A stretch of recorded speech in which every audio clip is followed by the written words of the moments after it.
അസ്സലാമു അലൈക്കും വറഹ്മത്തുള്ളാഹി വബറകാതുഹു. ബിസ്മില്ലാഹി വൽഹംദുലില്ലാഹ്. വർത്തമാന ലോകത്തെ മുജാഹിദ് കേരളത്തിൽ ഏറെ ചർച്ച ചെയ്യപ്പെട്ട ഒരു ജുമുഅ ഖുതുബയുടെ ഒരു ചെറിയ ഭാഗം നമുക്കൊന്ന് കേൾക്കാം. മനുഷ്യന്റെ ശരീരത്തിൽ ജിന്ന് കയറും. അതിന് തെളിവ് ഇസ്ലാമിക ചരിത്രത്തിൽ ഇല്ല. സ്വഹീഹായ ഒരു ഹദീസുകളിൽ പോലും മനുഷ്യ ശരീരത്തിൽ ജിന്നുകൾ പ്രവേശിച്ച് മനുഷ്യനെ ബുദ്ധിമുട്ടിക്കുന്ന പലതിലേക്കും കൊണ്ടുപോകുമെന്ന് പറയുന്ന വ്യാഖ്യാനം അള്ളാഹുവിന്റെ പ്രവാചകൻ സല്ലല്ലാഹു അലൈഹി വസല്ലമയോ വിശുദ്ധ ഖുർആനോ നടത്തിയിട്ടില്ല. മറിച്ച് എന്തേ നടത്തിയത്? വസ്വാസ് ഉണ്ടാക്കാൻ പറ്റും മനുഷ്യ പിശാചുക്കൾക്കും ജിന്നുവർഗത്തിൽപ്പെട്ട പിശാചുക്കൾക്കും. അല്ലദീ യുവസ്വിസു ഫീ സുദൂരിന്നാസ്, മനസ്സിൽ അവന്റെ വസ്വാസ് ഉണ്ടാക്കാൻ പറ്റും. അപ്പോൾ മനുഷ്യന്റെ ശരീരത്തിൽ ജിന്ന് പ്രവേശിക്കില്ല, ബാധിക്കില്ല. ജിന്ന് ബാധിക്കുക എന്ന് പറഞ്ഞാൽ ജിന്നിന് ആകെ ചെയ്യാൻ പറ്റുക മനുഷ്യർ വസ്വാസ് ഉണ്ടാക്കും.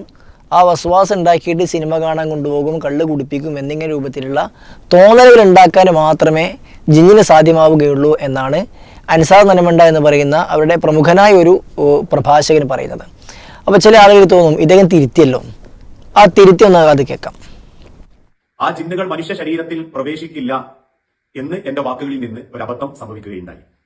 എന്റെ അറിവില്ലായ്മ കൊണ്ടും വേണ്ടത്ര ആ വിഷയത്തിലുള്ള അറിവ് നേടാൻ സാധിക്കാത്തതും കൊണ്ടാവാം ഞാൻ പറഞ്ഞതിൽ അബദ്ധമുണ്ടെന്ന് എന്റെ കേരള ജമിയത്തുൽ ഉലമയുടെ ഭാരവാഹികളായ പണ്ഡിതന്മാർ ബോധ്യപ്പെടുത്തി തന്നപ്പോൾ ഞാൻ ആ ബോധ്യപ്പെടുത്തിയ കാര്യങ്ങളെ കൃത്യമായി വിശുദ്ധ ഖുർആനിന്റെയും തിരുസുന്നത്തിന്റെയും തെളിവിന്റെ അടിസ്ഥാനത്തിൽ അവർ ഓർമ്മപ്പെടുത്തി തന്നപ്പോൾ ഞാനത് അംഗീകരിക്കുകയും ഞാനത് വിശ്വസിക്കുകയും ആ കേരള ജമിയത്തുൽ ഉലമയുടെ വിശ്വാസത്തെ, ആ തീരുമാനത്തെ പിന്തുണച്ച് മുൻപോട്ട് പോകാൻ ആഗ്രഹിക്കുകയും ചെയ്യുകയാണ്. അപ്പോൾ അദ്ദേഹത്തിന് ഖുതുബയിൽ ഒരു തെറ്റ് സംഭവിച്ചപ്പോൾ, അഥവാ ജിന്ന് മനുഷ്യരീരത്തിൽ ബാധിക്കില്ല, ബാധ ഏൽക്കില്ല എന്ന് അദ്ദേഹം അറിവില്ലാതെ പറഞ്ഞപ്പോൾ കേരള ജമിയത്തുൽ ഉലമ അദ്ദേഹത്തെ തിരുത്തി എന്നാണ്.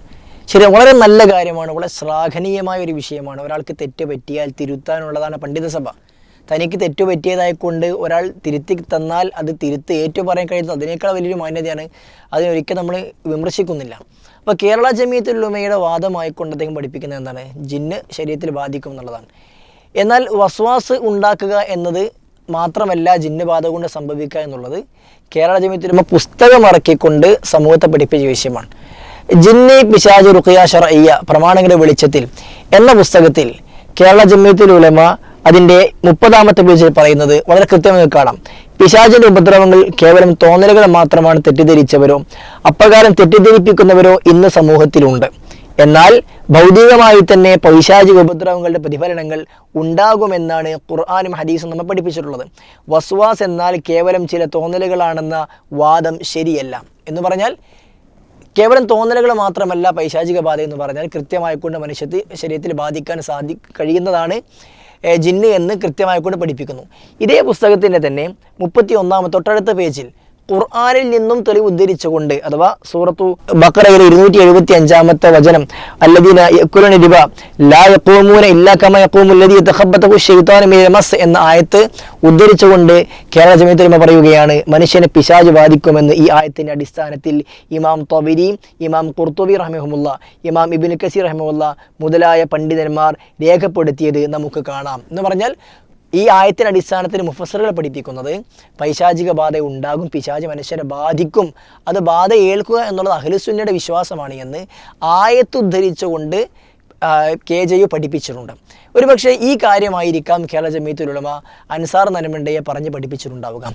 എന്നാൽ കേരള ജമിയത്തുൽ ഉലമ തിരുത്തി കൊടുത്തു എന്ന് പറഞ്ഞതിന് ശേഷം കേരള നദുവത്തുൽ മുജാഹിദിന്റെ CA വിഭാഗത്തിന്റെ സംസ്ഥാന വൈസ് പ്രസിഡന്റ് എന്താണോ അൻസാർ നന്മണ്ട ആദ്യം പറഞ്ഞത് അതേ വാദം വീണ്ടും അവരുടെ ഔദ്യോഗികമായ ഒരു സ്ഥാപനത്തിന്റെ പ്രോഗ്രാമിൽ പറയുന്നത് കേട്ടോക്കൂ.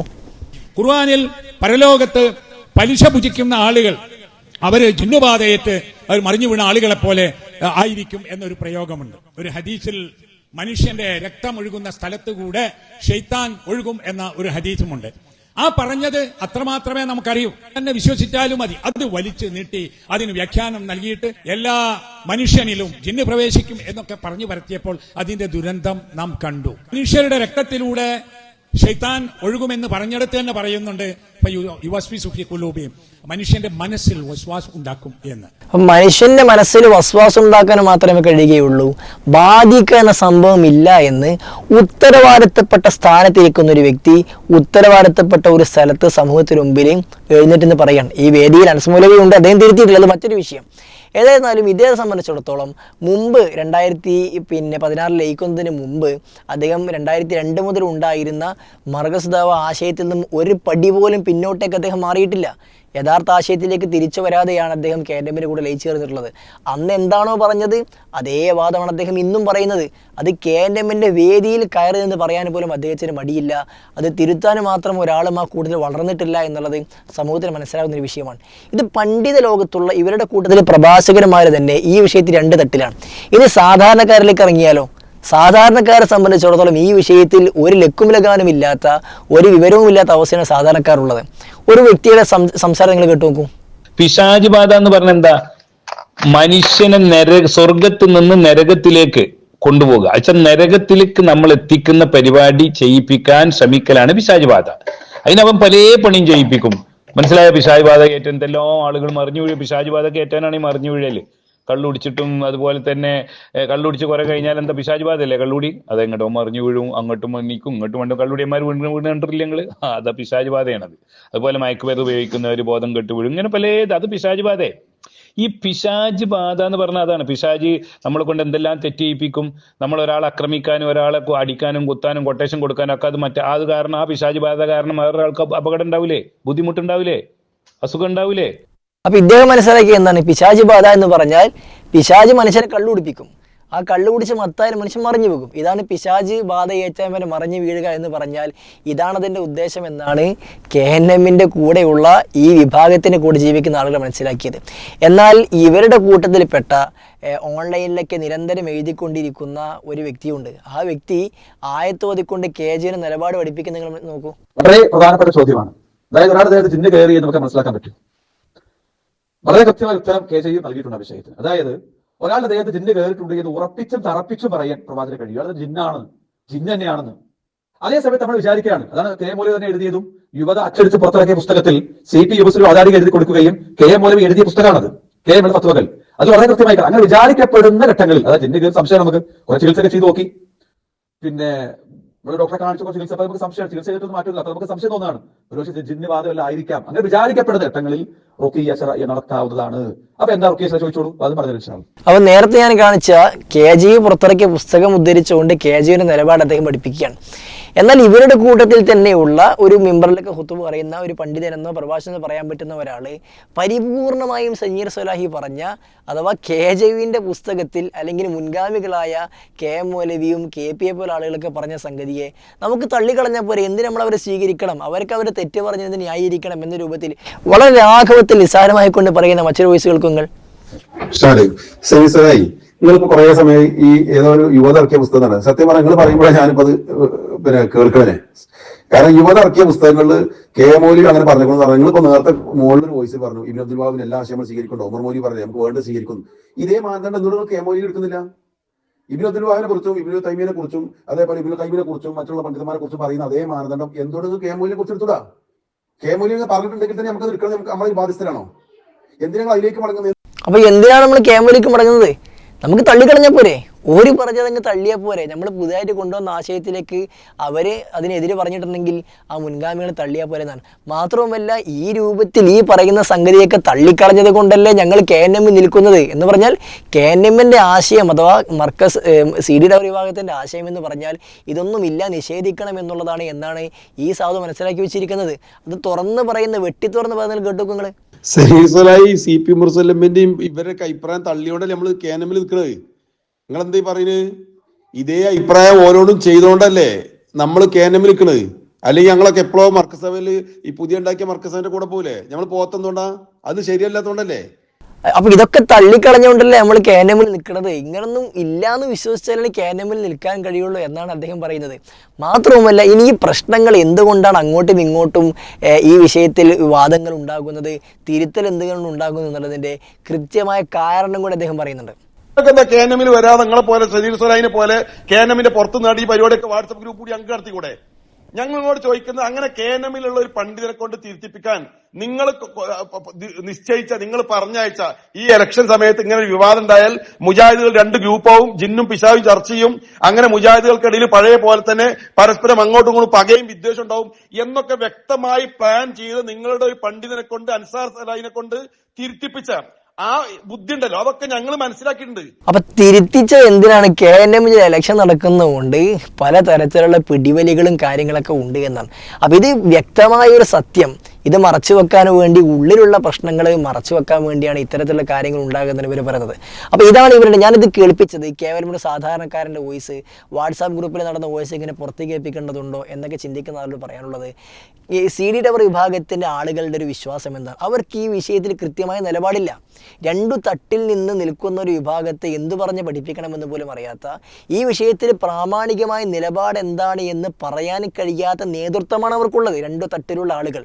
ഇനി നിങ്ങൾ നോക്കൂ, ഈ വിഷയത്തിൽ പിശാച് ബാധിക്കുമോ, പിശാച് ബാധ ഉണ്ടാകുമോ, മനുഷ്യരിൽ പ്രവേശിക്കുമോ എന്ന വിഷയത്തിൽ വർഷങ്ങൾക്ക് മുമ്പ്, പിരിയുന്നതിൻ്റെയും മുമ്പ് മർക്കസ് ദാവക്കാർക്ക് മറുപടിയായിക്കൊണ്ട് KNM-ൽ നിന്നുകൊണ്ട് അബ്ദുറഹ്മാൻ സലഫി പിശാച് ബാധ വിഷയത്തിൽ ഷെയ്ഖ് അൽബാനി റഹ്മത്തുള്ളാഹി അലൈഹിയുടെ പുസ്തകം വായിച്ചുകൊണ്ട് പറയുന്നത് കേട്ടോക്കൂ. ജിന്നിറക്കുന്ന പ്രവർത്തനത്തിൽ ഏർപ്പെടുന്ന മിക്ക ആളുകളും ഈ വസ്തുത മനസ്സിലാക്കാത്തവരാണ്, അശ്രദ്ധരാണവർ. അതുകൊണ്ട് ഞാൻ അവരെ ഉപദേശിക്കുന്നു, ഫഅൻസഹുഹും ഇൻ ഇസ്തമറു ഫീ മിഹ്നതിഹിം അല്ലാ യസീദു ഫീ മുഖാതബതിഹിം അലാ ഖൗലി നബി സ്വല്ലല്ലാഹു അലൈഹി വസല്ലം ഉഖ്റുജ് അദുവല്ലാഹ് മുദക്കിറൻ ലഹും ബിഖൗലിഹി തആല ഫൽയഹ്ദരിൽ ലദീന യുഖാലിഫൂന അൻ അംരിഹി അൻ തുസീബഹും ഫിത്നത്തുൻ ഔ യുസീബഹും അദാബുൻ അലീം വല്ലാഹുൽ മുസ്തആൻ വലാ ഹൗല വലാ ഖുവത ഇല്ലാ ബില്ലാഹ്. അവര് ചെയ്യാണെങ്കിൽ ഈ ഒരു വാക്ക് മാത്രമേ അവർ പറയാവൂ, ഉഖ്റുജ് അദുവല്ലാഹ്. അത് നബിന്റെ മുഅ്ജിസാത്തിൽപ്പെട്ടതാണ് ആ സംഭവങ്ങൾ എന്ന് ഇബ്നു അബീ ശൈബ പറഞ്ഞതും അതേപോലെ തന്നെ അൽബാനി തന്നെ നേരത്തെ ഉദ്ധരിച്ചതും ഞാൻ വായിച്ചു കേൾപ്പിച്ചു. ഇനി ഈ സംഭവത്തിന്റെ അടിസ്ഥാനത്തിൽ ഒരാള് ജിന്നിനോട് പറയുകയാണെങ്കിൽ തന്നെ നബി പറഞ്ഞ അത്രേ പറയാവൂ, ഉഖ്റുജ് അദുവല്ലാഹ്. അപ്പൊ എന്ത് മനസ്സിലായി? ജിന്ന് മനുഷ്യരീരത്തിൽ പ്രവേശിക്കും. ആ പ്രവേശിച്ച ജിന്നിനെ പുറത്തിറക്കാൻ റാഖി അല്ലെങ്കിൽ പുറത്തിറക്കുന്ന വ്യക്തിക്ക് ഖുർആൻ ഓതാം, അല്ലെങ്കിൽ കൂടിപ്പോയാൽ സംസാരിക്കാൻ പറ്റുന്നത് ഉഖ്റുജ് അദുവല്ലാഹ് എന്ന് മാത്രമാണ് എന്നാണ്. അപ്പോൾ നേരത്തെ എന്തായിരുന്നു മുജാഹിദ് ഉസ്താദിന്റെ വാദം എന്നാണ് കൃത്യമായി അദ്ദേഹം പഠിപ്പിക്കുന്നത്. ഇനി ഇപ്പോൾ ഈ 2024 ഇതിൻ്റെയൊക്കെ മുൻപന്തിയിൽ നിൽക്കുന്ന അനസ് മുസ്ലിയാർ ഈ വിഷയത്തിൽ ഒരു മുഖാമുഖത്തിൽ വന്ന ചോദ്യത്തിന് മറുപടി ആയിക്കൊണ്ട് ജിന്ന് ബാധിക്കും, അതിനെ പുറത്തിറക്കാൻ പിന്നെ ഓതിയാൽ പുറത്തിറങ്ങും എന്ന് പഠിപ്പിക്കുന്ന മനസ്സിലാക്കും. അപ്പോൾ ഒരാൾക്കൊരു അസ്വസ്ഥത തോന്നി, ഇത് പൈശാചികമാണോ, ഇനി ഒന്നുകൂടി ജിന്നാണോ എന്നൊക്കെ ഒരാൾക്ക് തോന്നുകയാണ്. ഇയാൾ ഇത് ഊതിയാൽ ജിന്നാണെങ്കിൽ പറവറക്കും, ജിന്നല്ലെങ്കിൽ തരിപ്പ് അവിടെ തന്നെ ഉണ്ടാവും. അപ്പോൾ ഒരു സൈക്കാട്രിയെ പോയി കാണണം, അല്ലെങ്കിൽ ഡോക്ടറെ പോയി കാണണം. അപ്പൊ ജിന്നാണെങ്കിൽ ആദ്യം ഓതി കൊടുക്കണം, അല്ലെങ്കിൽ ഓതണം, അപ്പോൾ പറവറക്കും. പറന്നിട്ടില്ലെങ്കിൽ ഒരു മാനസിക വിദഗ്ധനെ പോയി കാണിക്കണമെന്നാണ്. അപ്പോൾ ഇവരുടെ കൂട്ടത്തിൽ എന്താണ് ഈ വിഷയത്തിൽ നിലപാട്? ഇവരുടെ പണ്ഡിതന്മാർ ഒരു വിഭാഗം പറയുന്നത് എന്താണ് എന്നും മറുവിഭാഗം പറയുന്നത് എന്താണെന്ന് കൃത്യമായി മനസ്സിലാക്കിയത്. ഇനി സാധാരണക്കാരോടും അല്ലെങ്കിൽ സീരിയുടെ ഒരു വിഭാഗത്തോടും പറയാനുള്ളത്, നിങ്ങളുടെ കൂട്ടത്തിൽ ഈ വിഷയത്തിൽ ഒരു തീരുമാനം നിങ്ങൾ ആദ്യം ഉണ്ടാക്കുക.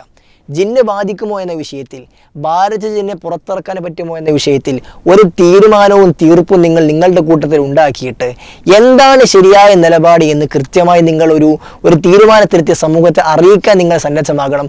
അതല്ലാതെ ഈ നിങ്ങളുടെ കൂട്ടത്തിൽ ഉള്ളിലുള്ള ഈ പ്രശ്നങ്ങൾ അത് പുകഞ്ഞ് വല്ലാതെ കൂടുമ്പോൾ അത് സമൂഹത്തിൽ അറിയാതിരിക്കാൻ വേണ്ടിയിട്ട് നമ്മൾക്കെതിരെ അല്ലെങ്കിൽ ഇസ്ലാം വിഭാഗത്തിനെതിരെ ശിർക്കാരോപണം നടത്തിയിട്ട് അവർ മുശ്രിക്കുകളാണെന്ന് പറഞ്ഞതുകൊണ്ട് നിങ്ങളുടെ ഉദ്ദേശം എന്താണ് എന്ന് സമൂഹത്തിന് കൃത്യമായി മനസ്സിലാകുമെന്ന് മാത്രം ഓർമ്മപ്പെടുത്താനുള്ളത്. സത്യം മനസ്സിലാക്കാൻ അല്ലാഹു സുബ്ഹാനഹു വ തആല നമുക്ക് തൗഫീഖ് നൽകട്ടെ. വസല്ലല്ലാഹു അലൈഹി മുഹമ്മദിൻ വഅലാലി മുഹമ്മദ് വൽഹംദുലില്ലാഹി റബ്ബിൽ ആലമീൻ. വസ്സലാമു അലൈക്കും വറഹ്മത്തുള്ളാഹി വബറകാതുഹു.